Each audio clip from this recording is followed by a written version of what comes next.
can you pronounce your name for me? Yeah. In Danish, it's Pelle Dragsted. But in English, you could say Pelle Dragsted or something like that. I think that would be the most. Pelle Dragsted. Yeah. What do you call a member of parliament in Danish? Like if I was talking to a senator in the United States, I'd be like, oh, welcome, senator. But what in Danish, like how do you refer to members of parliament in You know, we are very Denmark? informal in Denmark, so we don't have this kind of special ways. You just say, you just say my name. Just Pelle? Yeah. Just that would okay. be the normal thing. Yeah. All right. Well, then Pelle it is.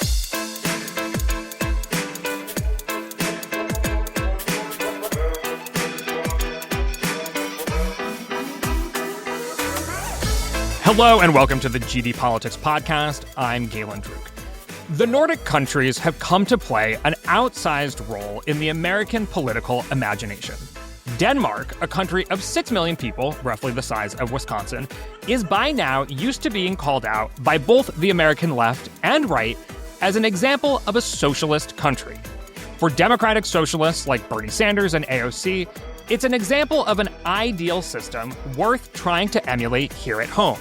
For Fox News commentators and the Trump administration, it's mentioned alongside Venezuela and been featured in an administration report on the opportunity costs of socialism. There's just one problem.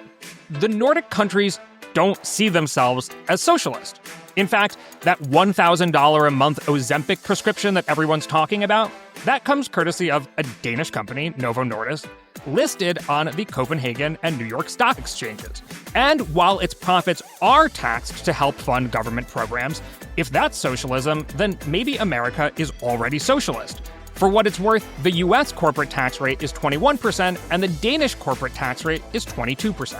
Also, Danish companies can hire and fire at will, and there are no minimum wage laws. So today, we're going to get a different perspective on the Nordic countries and socialism from an actual Nordic socialist. Pelle Dragsted is a member of Danish parliament and the leader of the country's furthest left party in parliament, the Red-Green Alliance. In 2021, he wrote the book Nordic Socialism, in part in response to the attention his country's system was getting and as an argument for socialism. And it's now been translated into English. Pelle, welcome to the podcast. Thank you so much. It's a pleasure to be here. Thank you for inviting me. So I just want to start off by getting your perspective. Why do you think Americans are so obsessed with Denmark? Well, for some, I think it's a kind of a good example of that you could organize societies in a different way. You know, I told you before that I'm on vacation now, and as every other Danish citizen, I have the right to 5 weeks of paid vacation. We have 1 year of parental leave, also paid by the employer.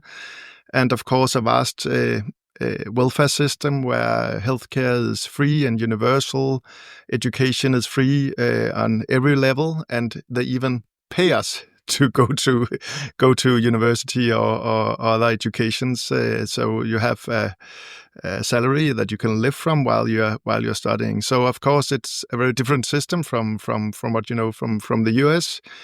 And then of course what the right-wing pundits are so scared about is maybe that at the same time Denmark and the other Nordic countries are some of the most wealthy countries in the world, with high ratio of employment among the population, very really productive economies as well. Denmark, I think, is a more productive country than the US, for example. So it's a kind of an example of that you can organize societies and economies in a very different way and still be a thriving economy. So I think that's what's make it so interesting to also discuss the Nordic examples of how to organize societies and economies.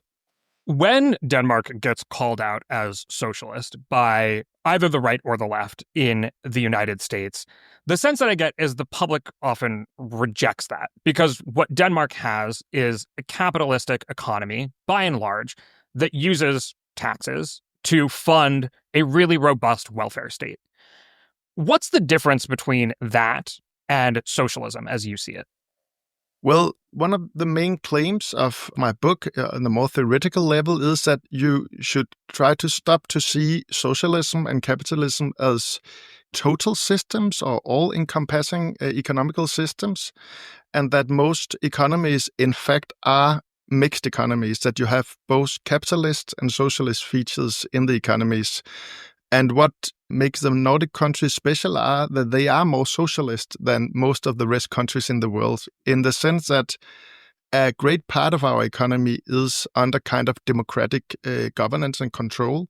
You know, about 20 to 25% of our GDP, our national wealth, is created in our public sector. 1 in every 3 workers is employed in this democratically governed non-profit sector. And then we also, besides of that, have a vast private democratically governed sectors in our cooperative sector. For example, in Denmark, almost all utilities, water, heating, electricity is owned cooperatively. If you look at our housing sector, 1 in every 5 housing unit is owned cooperatively. Even in our financial sector, we have a strong presence of cooperative. Our biggest mortgage institution is owned by the customers. So we have a long tradition for democratically organized ownership. And that's really what's also make the Nordic countries stand out. In Norway, for example, you know that all natural resources, oil and gas, are owned by the state, and as kind of important factor in financing their welfare state. In Sweden, you have also important state-owned enterprises in foresting, in mining, in finance. So what makes our countries different is not only that we have a welfare state, tax-financed welfare state, but also that ownership has been broadened out to bigger parts of the population. That doesn't mean that we are a socialist country, and that's not my claim. My claim is that, as I said, that all societies are kind of hybrids, and we don't have to choose between a kind of total capitalist system that would be impossible in my eyes, or a totally socialist system. But my claim in the book is that we could learn from the Nordic experience and build upon that to create a more equal, a more fair economy than the one we have in Denmark today, and even more the one that you have in the United States. So, my point of departure, of course, is that capitalism, at least capitalism left to its own, is not a viable solution for the future.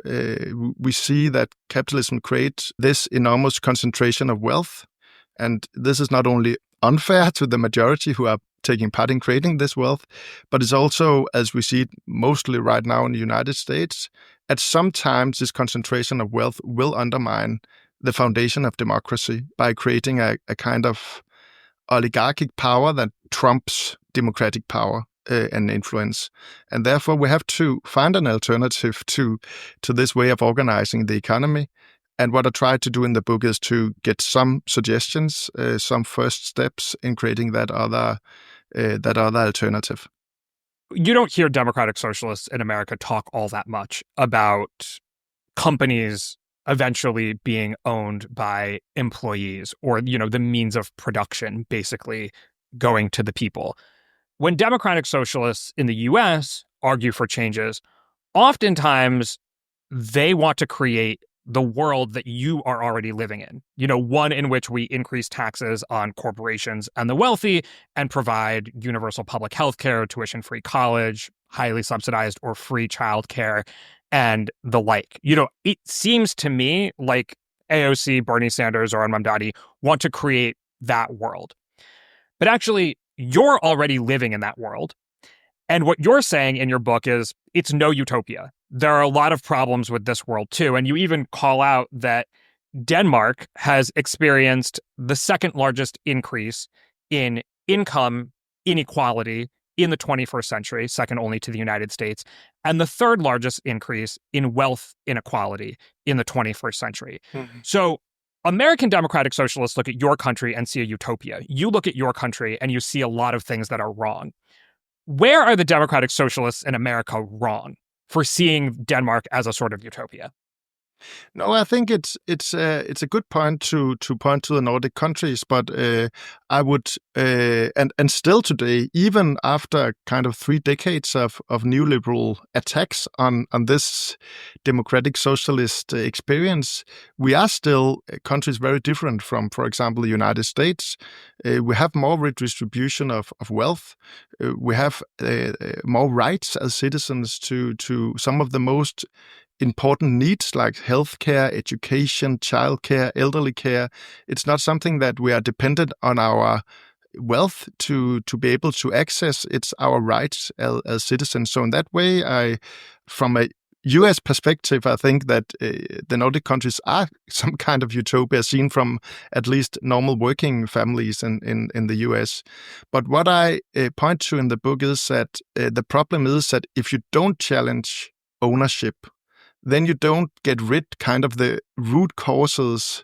There's a tendency towards oligarchic power because power rests in ownership. And I think it's important to understand that the welfare system that we have today was created during a time where the correlation of forces was different and where you had much less oligarchic power than you have today in Denmark, in the Nordic countries, where the working class was in government and where the union was even stronger. We still have really strong unions in the Nordic countries, a high unionization. That's another important point of our models. But what we have experienced the last couple of decades is an attack of all these gains that we made. And that attack stems from the fact that we still have the main parts of our economy, mainly industry, banks, and so on, in the hands of a tiny elite. So my claim is that in order to make viable and long-lasting model, you need to address the issue of ownership. And in fact, we have done that in the Nordic countries. Where I am here in northern Jutland, the nearest town where the spot where the first consumer cooperative was founded in Denmark, being kind of the starting point for a vast democratic economy, all agriculture, even secondary products like fertilizers, was governed democratically. It still is in a great extent. And this democratic economy spread out through the different sectors of the economy. And then after World War II, we created our welfare state, taking out essential sectors of the economy from the market and converting it to social rights.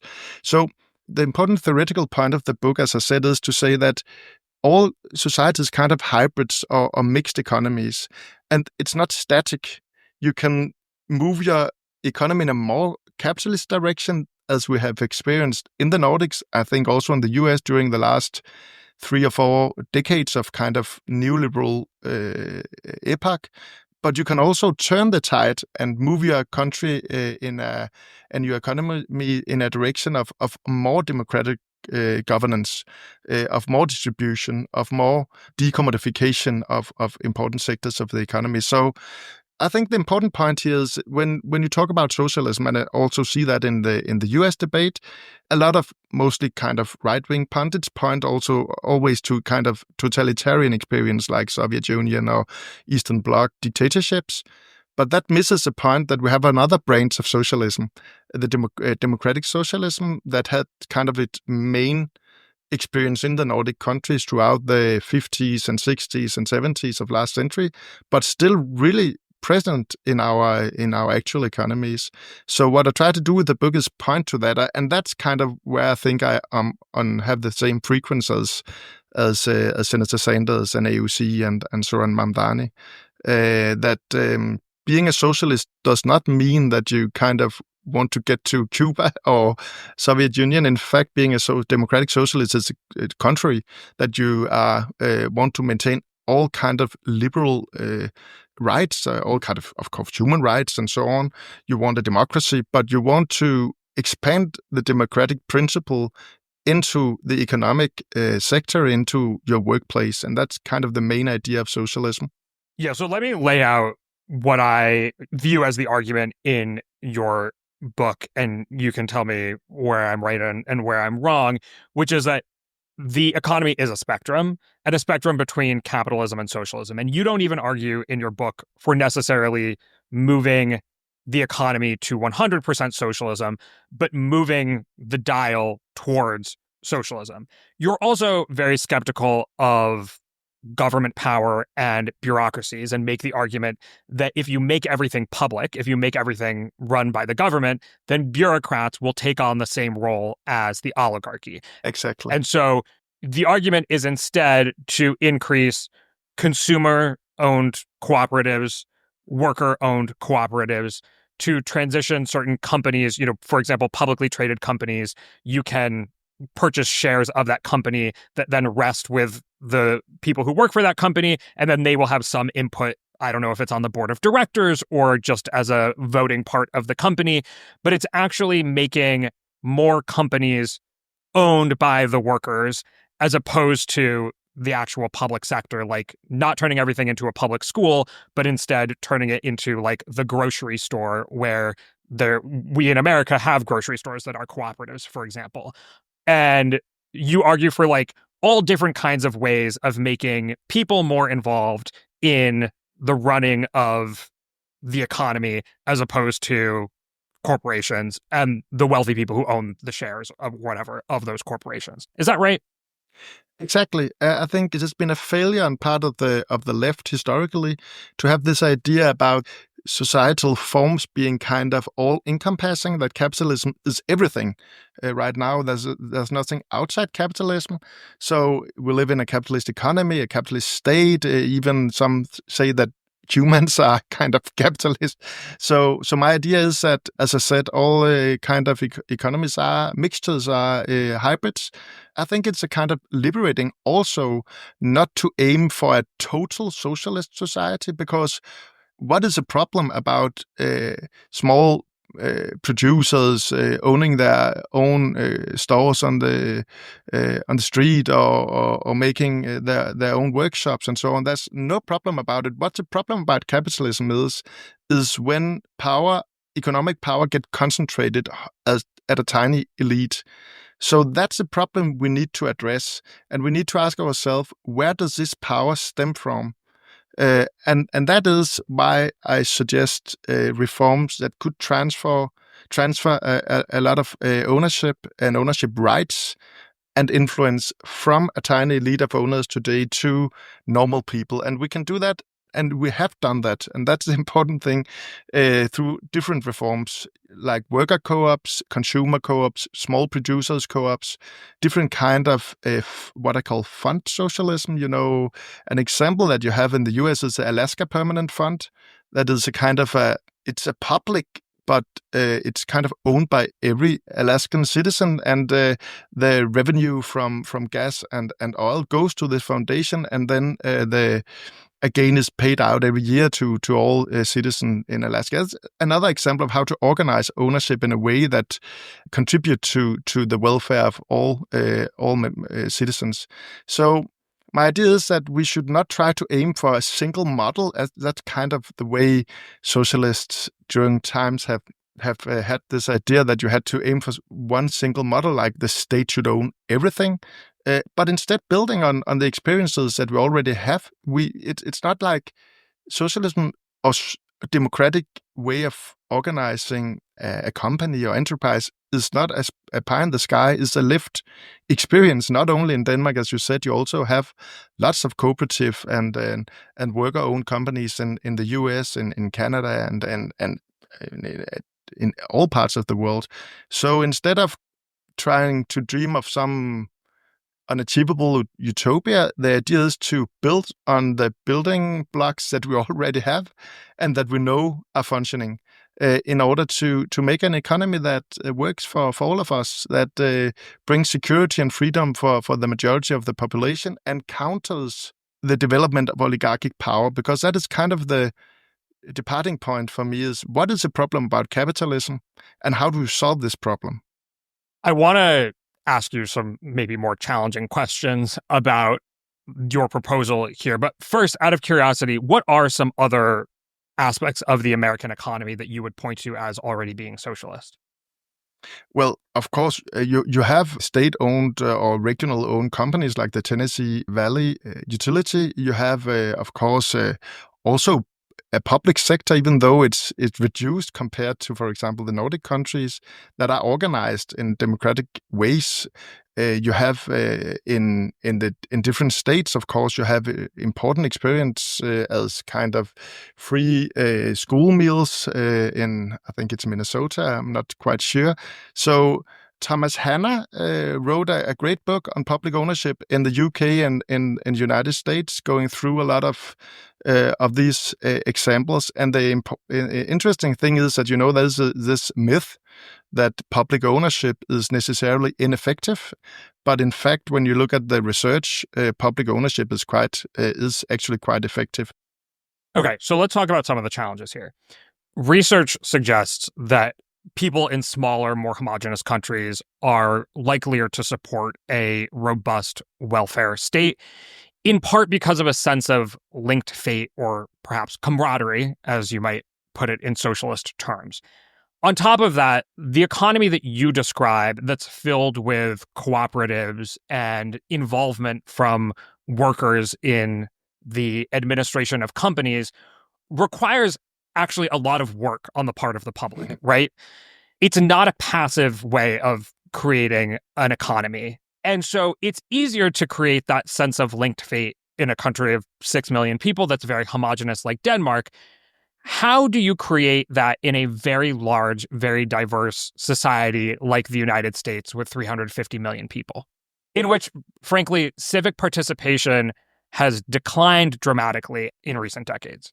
No, I think it's two different questions. The first of the idea of a welfare state, I know that's a broad claim that you can't have this kind of redistribution in less homogeneous states. I think that is a myth. If you look to the United States during the New Deal, you moved close to something resembling a welfare state. And it was not because of your population. I think that went in another direction. It was a kind of a reaction from the economic elite that rolled back this experience. So I think it's totally achievable to redistribute wealth and to create welfare institutions also in the US. And actually, when you look at the polls, and I know you are into polls, you can see that there's a broad support among American citizens for doing this kind of institutions. So that's one. But regarding the issue of how to organize a democratic economy like cooperatives, and of course, it is important to stress that being democratic doesn't mean that you as a worker, for example, in a worker-owned cooperative, is engaged in all decision-making.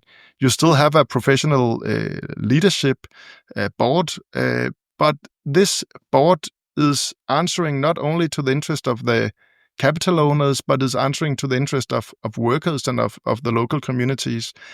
But of course, it is a question, because the easier thing about capitalism is you leave all the decision to other people, to this tiny elite, and that's, of course, it's more easy, but you also lose your influence on important questions of your life. For example, if you work in a company, they can take the decision to outsource their production, and you don't have a say.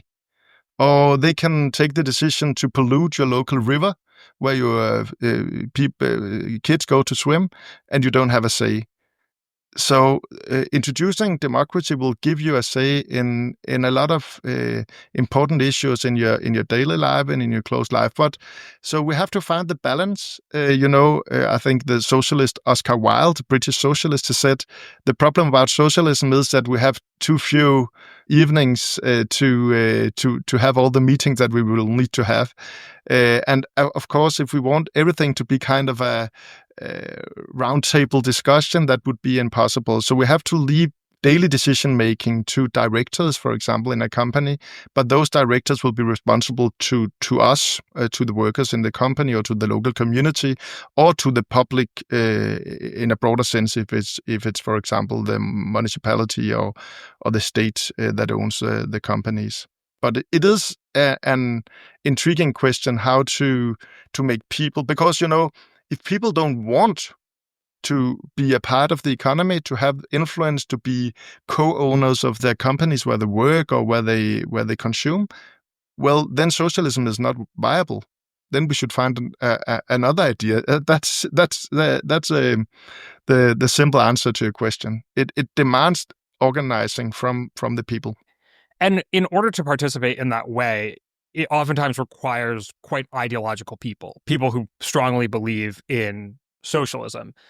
That is not the United States. You know, when you look at polling, for example, of the population broadly, capitalism is strongly preferred compared with socialism. So in a recent Pew Research poll, 57% had a favorable view of capitalism versus 36% who had a favorable view of socialism. In that sense, would you say that because Americans don't want it, it's not viable? Because it sounds like you're saying it's something that people have to really want. Yeah, fortunately, those kind of numbers are not static. I think 36% favorable to socialism in the United States is kind of wonderful. I think if you asked the same question maybe 10 or 20 years ago, the numbers would have been much lower. So for me, that's really hope-giving. That's such a large number is positive towards socialism. But I saw another poll asking people if you could choose among working for a privately owned company or a publicly owned company or a worker-owned company where you were part of the ownership, and the big majority preferred to work in a worker co-op. So I think, of course, when you use a concept of socialism that many people link maybe to the Soviet Union or other terrible totalitarian experiences, some people will be skeptical because of the concept. But I think the important thing is to ask more closely, and that's what I'm trying to do in my book, is to take that down from this kind of difficult concepts and do it and take it down to earth, saying, do you want to have influence where you go to work? Would it be nice if you could choose your director instead of some distant shareholders electing the ones who decide what you have to do on your workplace? Would it be nice for you to could access housing, healthcare, education without being dependent on your employer? Because this is a real question that we need to pose. And I think if you pose this question to most American, at least working families in the US, I think they would be very favorable to socialist reforms. And to your point about shifting views, in that same poll, 18 to 29-year-olds actually favored socialism over capitalism 44% to 40%. So not overwhelmingly, but slightly. But I want to go back to a point that you made about the New Deal. The New Deal obviously was a response to a century-defining crisis. And on top of that, Democratic Socialists here in America would argue that it was not supportive of the full diversity of America and was more geared towards people who already had privileges and power in the United States. But nonetheless, in Denmark, which is a highly homogenous, very small country, the Red-Green Alliance, your party, has had a lot of difficulty even gaining purchase there. I mean, you have 9 seats out of a 179-member parliament. And in fact, in the most recent election, you lost seats. So if this vision is having difficulty in that kind of environment, how does it have swaying power in an environment like the United States, where people are a lot more individualistic? Yeah, it's important to remember that we're only one of the left-wing parties. Actually, we are 2 parties or 3 parties to the left of the social democracy in Denmark. And historically, with the Social Democrats, we often have a majority. My party, the support for my party is different in different parts of the country. In Copenhagen, our capital, we are the largest party, about 25% of the votes. But in more rural areas, we, as many other left-wing and progressive forces, have challenges in having the same kind of support. We're working on that. But just to explain a little bit the demographics of electoral policies in Denmark. So I think in Denmark, at least, there's a big support for the welfare state. So big that even the right-wing parties, the most of them, don't want to challenge the kind of central ideas of the welfare state. No one is talking about that we should pay to get to the hospital, or that we should take away the money we pay for students, or anything like that. It's kind of hegemonic, and I think that is really important, because it shows that even after several decades of neoliberal attack and kind of ideological hegemony, at least on an international scale, we have maintained the most important part of our welfare and redistributive system. Of course, there have been setbacks, mostly, for example, the idea of how you treat people without a job. There have been kind of this workfare reforms, and therefore we have a growing poverty also in Denmark. It's a tiny percentage, but still it is, for me, totally unacceptable in a welfare state like Denmark that we have poverty among children. It was only some decades ago we didn't have that. So, but I think this is important, that the kind of battle of idea will always keep on. It's not, I think, the idea that you could get to some point of society and then it will be stable. I don't think it is like that. There will always be a different idea challenging each other. And of course, the problem is that we also in Denmark are experiencing the growing oligarchic power. We see tendencies, not as in the US, but for example, the money going to the political parties from major corporation, from families of wealth. And that is really preoccupying. That is really a concern for me, because not to be too critical towards the United States, but it's kind of I think it's an example of how far it can go when oligarchic power is allowed to grow. The Danish experience is different because you reside in a different party from the Social Democrats, who would be considered more or less the center left and who have the plurality in parliament. Of course, your prime minister is Mette Frederiksen. Am I saying her name right? Yeah, more or less. Mette Frederiksen. Okay, well, not exactly correct. But do you view your role in parliament as more of an agitator who can sort of pull the parties that control a plurality or a majority to the left? Or do you actually think that the Red-Green Alliance will, in your lifetime, be the plurality or majority party in Denmark? And I ask this in part in comparison to the United States, where, of course, AOC is a member of the same party as, pick your person, Bill Clinton, Barack Obama, Joe Biden. And it's a very different environment where they need to sway an already existing party and push it to the left. And as you saw, Trump was successful in reimagining, recreating the Republican Party, probably more easily than it would be for a more marginal party in Denmark to suddenly become the majority party. Yeah, I think that's, of course, there are many differences between our political systems. In Denmark, we have parliamentarianism. That means that we have an election, and then we have a parliament, and then the parliament, the majority appoints to a prime minister, and the prime minister forms the government. But in fact, my party had been a part of the governing majority for several times. So, for example, during the last election cycle, after the election, Social Democrats needed our mandate in order to enter the offices of the prime minister. So we negotiated an agreement that, for example, excluded any ideas of giving tax breaks to the rich. The Social Democrats have to promise that they wouldn't make any kind of reforms that attack the social security of working people. And we made several important reforms during that period of time, for example, making dental care free for young people. We made an important agreement on housing, reducing the rent hikes that a lot of tenants was experiencing. So my party, of course, we try to bring ideas to parliament.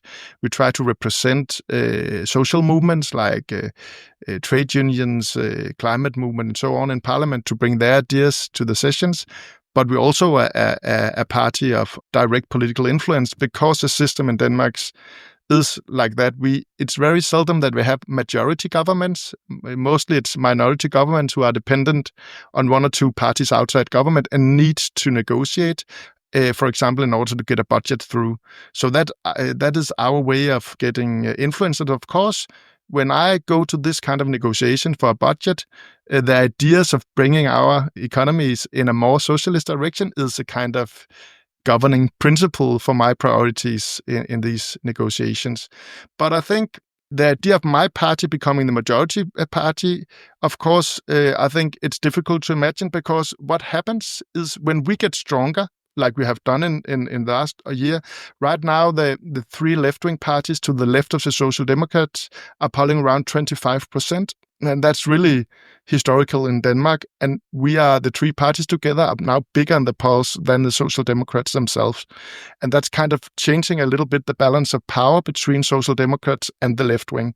But what happened is when the left gets strong, Social Democrats move to the left in order to take back voters. So in that way, you should never say never, but I don't think that it will be in my lifetime that my party will be a majority party. And that, of course, the presidential systems that you have in US or in France are totally different. As we saw in France in last elections, you could have a left-wing candidate that in the end are the one challenging the far right, and then you can get to power. And the same, I think, in the US. Had you asked some years ago, it would be impossible to imagine what happened with Trump and to the Republican Party. So what will happen to the Democratic Party in the next couple of years is, I think, something that all of us are following really with interest. And of course, without taking too much to it, the election in primaries of Zoran Mamdani was something really hope-giving, not only in the US but also for the international left, that a self-declared democratic socialist could, in this kind of milieu with this strong opposition, not only from the Republican Party but also from the old elites of the Democratic Party, was able to get this victory. Was really, we were really thrilled about that, also on the Danish left.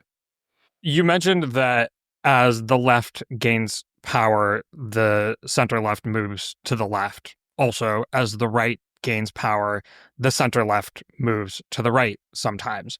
Yeah. And I want to touch maybe some hot stoves here and talk about some of the difficult points between the left wing and the center-left in Denmark. The socialist parties have long been skeptical of NATO, and they've also framed class struggle as international. In a world where threats from Russia are more immediate and electorates across the world have turned against mass migration, what does socialism have to offer the public when it comes to national security and immigration?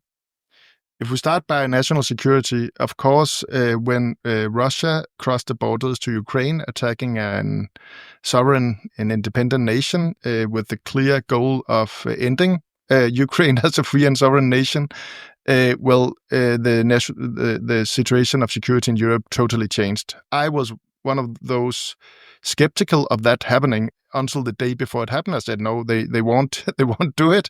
But now we're in a different world, actually. And in my party, we have had hard discussion on this. We have been really skeptical of NATO, mostly because of security during the last decades have meant, going to war with NATO and with the US in Iraq and Afghanistan and Libya. And we have been really critical towards this kind of interventions that hasn't made the world more secure, obviously, but contrary have made the world less secure. But now we're talking about a totally different story. We're talking about defending sovereign nations in Europe against imperialist attacks from Russia. And at the same time, we have a Trump in the White House saying, you can't count on me for any security guarantees. And in that situation, we changed our policies and said, okay, we need to invest in our defense.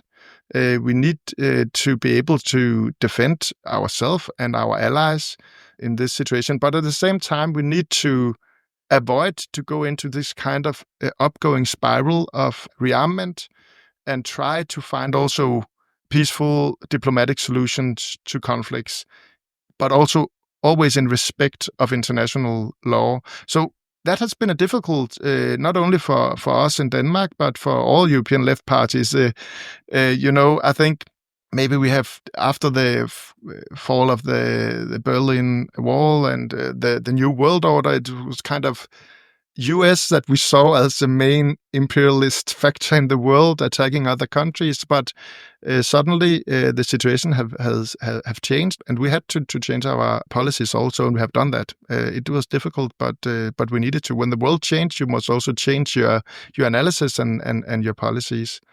Regarding immigration, that's a really difficult topic because, in Denmark, we have a quite harsh politics of migration, and the Social Democrats, who historically, like us, was kind of, I don't know if you call it pro-migration, but at least we wanted Denmark to be a responsible countries taking care of people who fled from war or fled from oppression.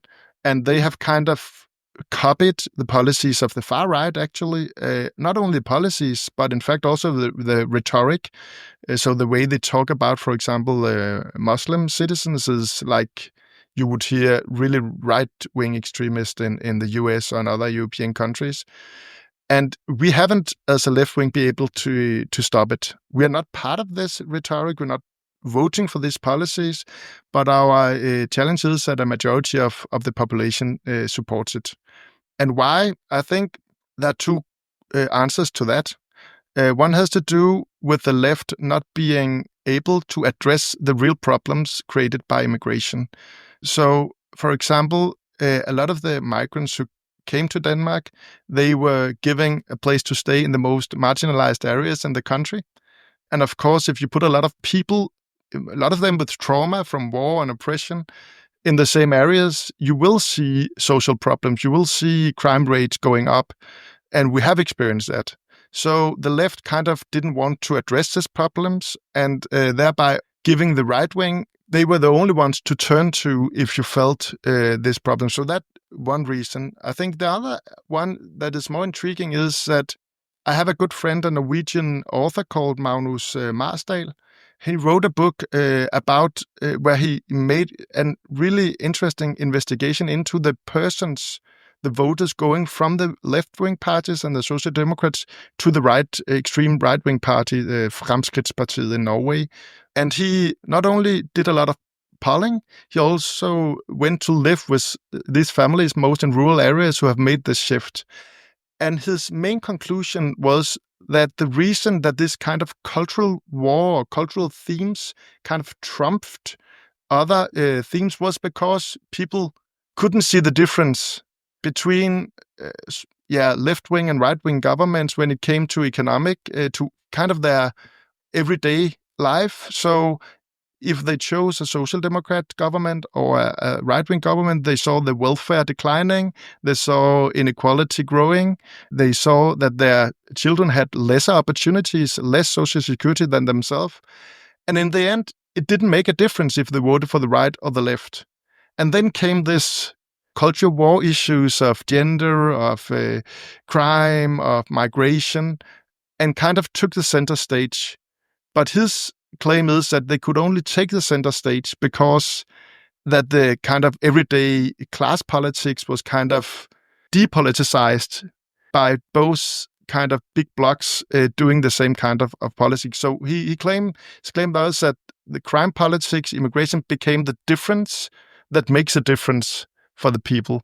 So my claim would be, with Magnus Marsdal, that if the left succeed in offering a true alternative on the things that really matters to people's daily life, that their children can get an education, that they are when they lose a job, then they have something to live from. When they get old, they don't have to be afraid of not having to be able to paying their rent, etc. All this kind of issues that our Nordic countries are based upon. If we can offer an attractive alternative on these ones, then the issues of, for example, migration wouldn't take the center stage like they have done during the last decades in most Nordic countries. I'm skeptical that your prime minister would agree with you in many ways, because she has moved the Social Democrats both to the left on economic policy and to the right on immigration, but that probably she would not agree that she could just move to the left on the economy and not to the right on immigration and still maintain power and actually expand their power in the most recent election. And I think a lot of observers have looked at Denmark's experience and seen Social Democrats increasing their power in a world where right-wing parties are increasing their power across Europe and point to their moves on immigration as sort of the reason for the left-wing party being able to maintain power. Do you think that's true at all? No, I think it's far more complicated, because if you look to Sweden, for example, where the Social Democrats have not made that move, the Social Democratic Party are polling at around 33% of the votes, while the Danish Social Democrats are polling around 22. The Norwegian Social Democracy is also polling in, I think, 28, 29, maybe 30. So, of course, you have a Danish experience for doing this kind of move, accommodating to right-wing policies of migration, and then moving a little bit left, at least rhetorically, in the economic issues. But you also have other experiences. But I admit that this is a difficult question. And it's a question where my party is not in tune with the majority of the population, unfortunately. And I don't have an easy answer to that. I don't have an easy recipe how to change it. It's a long march to try to convince people that the one threatening their social security, their daily life, is not their colleague from Lebanon or Iran. It is Blackstone who are driving up the rent. It is the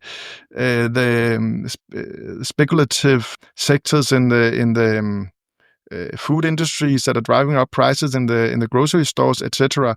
So politics is like that. You have to sometimes stick to your central values and then just keep fighting, and that's our answer to that. So that's immigration. It sounds like that's not a totally resolved issue for this left parties in Denmark. Unfortunately not. Let's touch another hot stove. So Denmark funds its welfare state in large part by taxing private companies and individuals. And so I'm curious how, in this socialist future, Denmark manages to sustain funding at the same level that it currently has. And I mentioned Novo Nordisk in the intro. You probably spend a lot of your days thinking about Novo Nordisk and its influence on the Danish economy and Danish society, because it is now the most valued company in all of Europe, and its valuation is larger than the entirety of the Danish economy.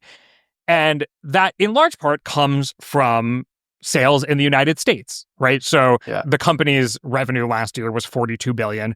Over 70% of that came from American sales. As one example, the company charges $1,000 a month for Ozempic in the US. It only charges $125 a month in Denmark. Exactly. So you have a situation where American poor health and laissez-faire approach to capping drug prices in many ways subsidizes the Danish welfare state. In a socialist world, how do you replace that kind of profit and therefore tax base to fund your welfare state? I think Novo Nordisk is kind of a special case, and I'm not really proud of the... All right, and that is the end of today's preview. To hear the full episode, become a subscriber at gdpolitics.com. We continued the conversation for about another half hour or so. Pele and I talked about, prescription drugs, Zoran Mamdani, housing, and more. I don't know if it's perhaps ironic to paywall a conversation about socialism, but I don't know. Here in the US, as my own boss, I do still have to pay for my own healthcare at the end of the day. Like I said, head over to gdpolitics.com to become a paid subscriber. Paid subscribers get about twice the number of episodes, can join in the paid subscriber chat, and most importantly, keep this podcast going. When you become a subscriber, you can connect your account to wherever you listen to podcasts so you'll never miss an episode. I'll put a link in the show notes explaining how. Again, head over to gdpolitics.com and see you soon.